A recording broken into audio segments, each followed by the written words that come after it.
আসসালামু আলাইকুম ওয়া রাহমাতুল্লাহ। শবে কদর কথাটি ফার্সি। শবে মানে রাত বা রজনী, আর কদর মানে সম্মান, মর্যাদা, গুণাগুণ, সম্ভাবনা, ভাগ্য ইত্যাদি।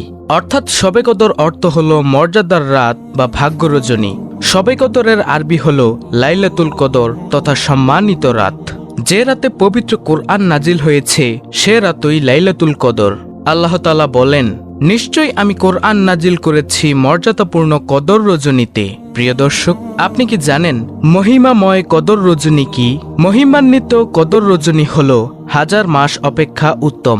সে রাতে ফেরেশতাগণ হযরত জিবরাইল আলাইহিসসালাম সমবিহারে অবতরণ করেন তাদের প্রভু মহান আল্লাহর নির্দেশ ও অনুমতিক্রমে, সব বিষয়ে শান্তির বার্তা নিয়ে। এই শান্তির ধারা চলতে থাকে উষা পর্যন্ত।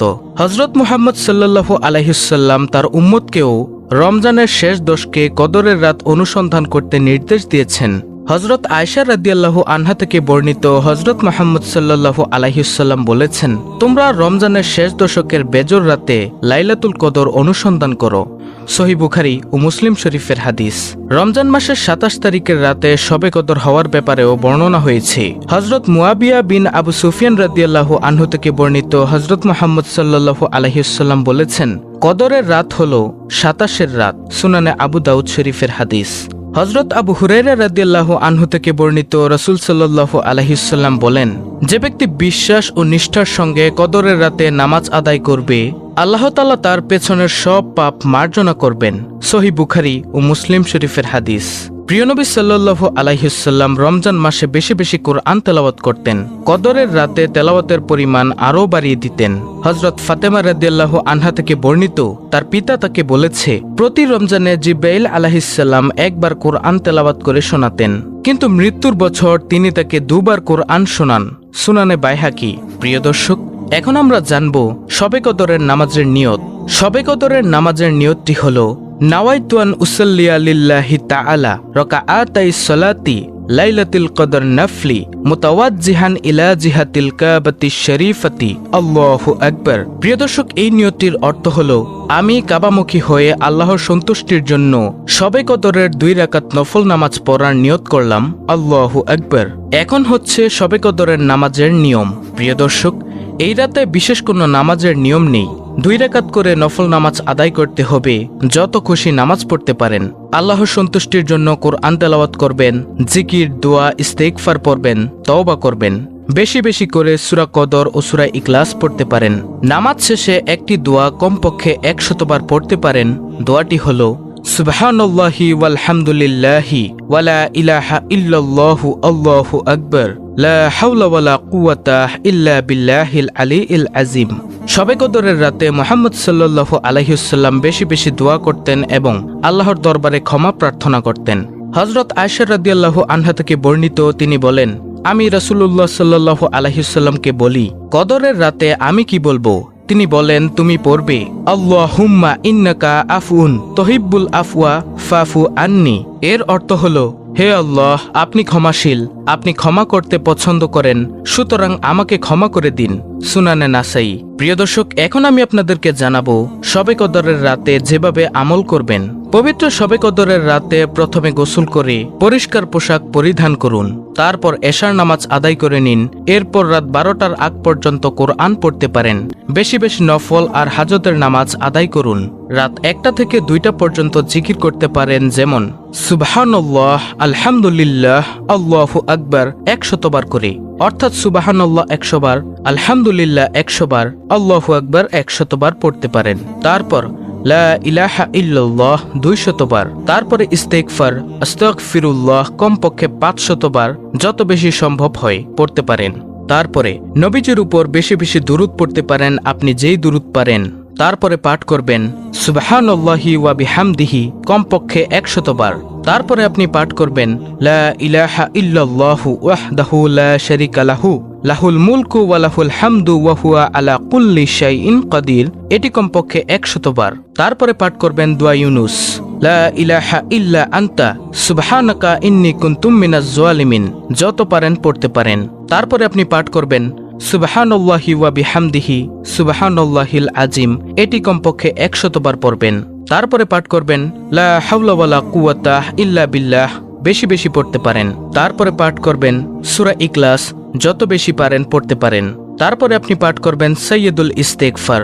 সাইয়্যিদুল ইস্তেগফারটি হলো আল্লাহুম্মা আনতা রাব্বি লা ইলাহা ইল্লা আনতা খলাকতানি ওয়া আনা আবদুকা ওয়া আনা আলা আহদিকা ওয়া ওয়াদিকা মাস্তাতাতু আউযু বিকা মিন শাররি মা সানাতু আবউ লাকা বিনিয়ামাতিকা আলাইয়া ওয়া আবউ লাকা বিযাম্মি ফাগফিরলি ফাইন্নাহু লা ইয়াগফিরুয যুনুবা ইল্লা আনতা। প্রিয় দর্শক, এটি হলো সাইয়্যিদুল ইস্তেগফার। এটি হলো সবচেয়ে শ্রেষ্ঠ ইস্তেগফার, আপনি এটিও পড়তে পারেন। তারপরে শবে কদরের দোয়া। সুতরাং লাইলাতুল কদর পেলে এই আমল ও দোয়া রাত অতিবাহিত করা জরুরি। আর সেগুলো হলো নম্বর 1 নফল নামাজ পড়া। তারপরে নম্বর 2 মসজিদে ঢুকেই 2 রাকাত দুখুলিল মসজিদ নামাজ পড়া। নম্বর 3 2 রাকাত করে মাগরিবের পর 6 রাকাত আউয়াবিনের নামাজ পড়া। তারপরে নম্বর 4 রাতে তারাবির নামাজ পড়া। নম্বর 5 শেষ রাতে সাহারির আগে তাহাজ্জুদ নামাজ পড়া। নম্বর 6 সম্ভব হলে সালাতুত তাসবিহ পড়া। নম্বর 7 সম্ভব হলে তওবার নামাজ পড়া। নম্বর 8 সম্ভব হলে সালাতুল হাজত পড়া। নম্বর 9 সম্ভব হলে সালাতুল শুকর ও অন্যান্য নফল নামাজ বেশি বেশি পড়া। তারপরে নম্বর 10 কোরআন তেলাওয়াত করা। সূরা কদর, সূরা দুখান, সূরা মুজাম্মিল, সূরা মুদ্দাসির, সূরা ইয়াসিন, সূরা তোহা, সূরা আর রহমান, সূরা ওয়াকিয়া, সূরা মুলক, সূরা কুরাইশ এবং 4 কুল পড়া। 4 কুল মানে হলো সূরা ইখলাস, সূরা নাস, সূরা ফালাক, সূরা কাফিরুন। তারপরে দুরূদ শরীফ পড়া। তারপরে আপনি পড়বেন তওবা ইস্তেগফার। তারপরে আমল করতে পারেন জিকির আজকার। তারপরে আপনি পড়বেন কোরআন সুন্নায় বর্ণিত দোয়া। প্রিয় দর্শক, তারপরে আপনি পড়বেন পরিবার পরিজন, মা বাবা ও মৃতদের জন্য দোয়া করা, কবর জিয়ারত করা। তারপরের আমলটি হলো বেশি বেশি দান সদকা করা। তারপরে আপনি আমলটি করুন রাত 2টা থেকে 3টা পর্যন্ত তাহাজ্জুদ পড়ুন অন্তত 8 রাকাত। রুকু ও সেজদায় বেশি সময় দিন। সেজদায় দোয়া করতে পারেন। তাহাজ্জুদের পর 3 রাকাত বেতেরের নামাজ পড়ুন। সাহারি খাওয়ার আগেই হাত তুলে আল্লাহর কাছে ক্ষমা প্রার্থনা করুন। এরপরে সাহারি খেয়ে ফজরের নামাজ আদায় করুন। প্রিয় দর্শক, এই হলো শবে কদরের দোয়াগুলো। এখন আমি আপনাদেরকে জানাবো লাইলাতুল কদরের ফজিলত। এ রাত হাজার মাস থেকে উত্তম ও কল্যাণময়। এ রাতেই পবিত্র কোরআন নাজিল করা হয়েছে। এ রাতে ফেরেশতা নাজিল হয় এবং আবেদ বান্দাদের অবস্থা পর্যবেক্ষণ করে। ফজর পর্যন্ত এ রাতে পুরোপুরি শান্তি ও নিরাপত্তার। এ রাতে প্রত্যেকটি ব্যাপারে অন্তত বিজ্ঞানসম্মত ও সুদৃঢ় ফয়সালা জারি করা হয়। এ রাতে ইবাদতে মশগুল বান্দাদের জন্য অবতরণকৃত ফেরেশতারা দোয়া করেন। হাদিসে শবে কদরের ফজিলত। হযরত আবু হুরায়রা রাদিয়াল্লাহু আনহু বলেন, রাসূল সাল্লাল্লাহু আলাইহি ওয়াসাল্লাম বলেছেন, যে ব্যক্তি রমজানে ঈমানের সঙ্গে ও সওয়াব লাভের আশায় সওম পালন করে তার পূর্ববর্তী গুনাহ মাফ করে দেওয়া হয়, এবং যে ব্যক্তি ঈমানের সঙ্গে সওয়াব লাভের আশায় লাইলাতুল কদরের রাত জেগে দাঁড়িয়ে সালাত আদায় করে তার পূর্ববর্তী গুনাহ মাফ করে দেওয়া হয়। বুখারী শরীফের হাদিস। আব্দুল্লাহ ইবনে উমর রাদিয়াল্লাহু আনহু বলেন, রাসূল সাল্লাল্লাহু আলাইহি ওয়াসাল্লামের কতিপয় সাহাবীকে স্বপ্নের মাধ্যমে রমজানের শেষের 7 রাতে লাইলাতুল কদর দেখানো হয়। এটা শুনে রাসূল সাল্লাল্লাহু আলাইহি ওয়াসাল্লাম বললেন, আমাকেও তোমাদের স্বপ্নের অনুরূপ দেখানো হয়েছে। অর্থাৎ তোমাদের দেখা ও আমার দেখা শেষ 7 দিনের ক্ষেত্রে মিলে গেছে। অতএব যে ব্যক্তি এর সন্ধানে প্রত্যাশী সে যেন শেষ 7 রাতে সন্ধান করে। মুসলিম শরীফ 1165 নং হাদিস। তারপরে হাদিস শরীফে এসেছে, যে ব্যক্তি ঈমানের সঙ্গে সওয়াবের আশায় কদরের রাতে ইবাদত করবে তার পূর্বের সব গুনাহ মাফ করে দেওয়া হবে।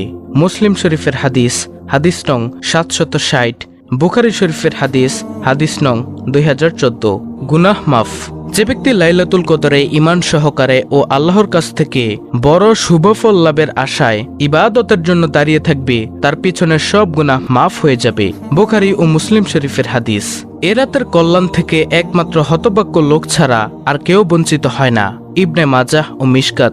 আল্লাহ রাব্বুল আলামিন আমাদের সকলকে শবে কদরের আমল করার তৌফিক দান করুন। আমিন।